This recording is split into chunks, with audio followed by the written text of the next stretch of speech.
tentang 4 golongan sebagaimana disabdakan oleh Rasulullah sallallahu alaihi wasallam. 4 golongan ini tidak dimasukkan ke dalam surganya Allah, diharamkan dari surganya Allah, dan juga diharamkan daripada kenikmatan-kenikmatan yang ada di surganya Allah subhanahu wa ta'ala.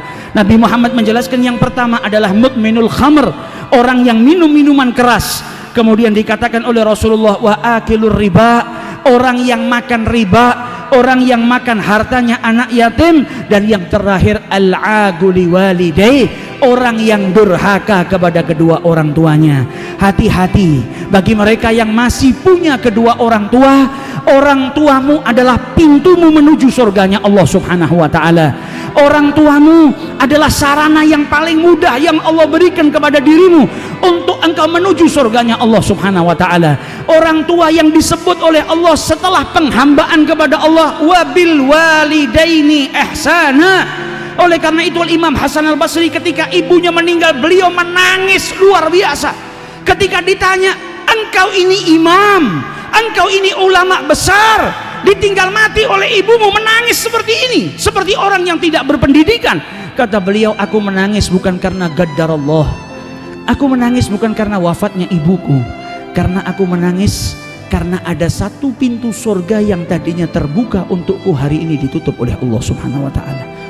Orang tuaku adalah sarana yang paling mudah untuk menuju ke pintu surganya Allah subhanahu wa ta'ala, dan dengan wafatnya orang tuaku maka tertutup pintu tersebut. Maka bagi kita yang masih memiliki kedua orang tua, hati-hati, jangan sampai kita mengangkat suara kita melebihi daripada suara orang tua kita. Jangan sampai kita mengangkat suara kita tidak sopan kepada orang tua kita, dan itu pun dilarang oleh Allah subhanahu wa ta'ala dalam Al-Quran. Mari kita tiru orang-orang yang mengagungkan orang tuanya, orang-orang yang memuliakan kedua orang tuanya. Bahkan sahabat-sahabat Nabi Muhammad di dalam sholat ketika dipanggil ibunya, dia mengeraskan bacaan supaya ibunya tahu kalau dia sedang sholat. Selesai sholat dia keluarkan beberapa ekor kambing, dia sedekahkan di jalan Allah agar diampuni oleh Allah, karena tadi meneriakkan suaranya supaya ibunya tahu kalau dia sedang sholat. Bukan berteriak kurang ajar, tapi jaga yang luar biasa.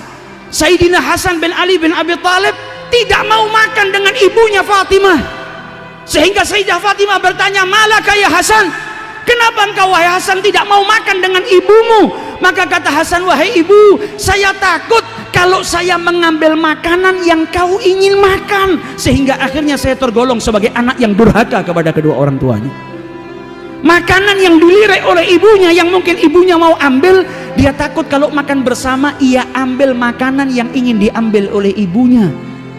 Mereka orang-orang yang hatinya hidup, mereka orang-orang yang berjuang untuk mendapatkan kemuliaan daripada Allah subhanahu wa ta'ala. Maka dari itu kesempatan bagi kita yang masih memiliki kedua orang tua, muliakan, cintai, berbaktilah kepada kedua orang tua agar kita mendapatkan surganya Allah subhanahu wa ta'ala.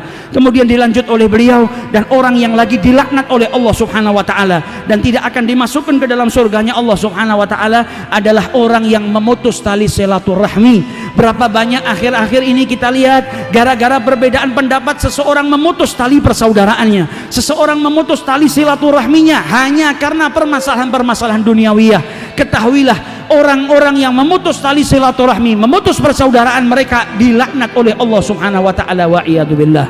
Bahkan Nabi Muhammad diriwayatkan oleh Al-Asbahani, ketika Nabi duduk beserta para sahabatnya, Nabi berkata kepada orang-orang yang duduk bersama beliau, la yujalisuna al-yawm qati'ur rahim, tidak boleh hari ini ada yang duduk beserta kita orang yang memutus tali silaturahmi. Maka berdiri salah seorang pemuda, dia kembali menjumpai bibinya karena punya masalah dengan bibinya, dia minta maaf dengan bibinya, ia sambung tali silaturahminya, baru kembali ke majelisnya Rasulullah sallallahu alaihi wasallam.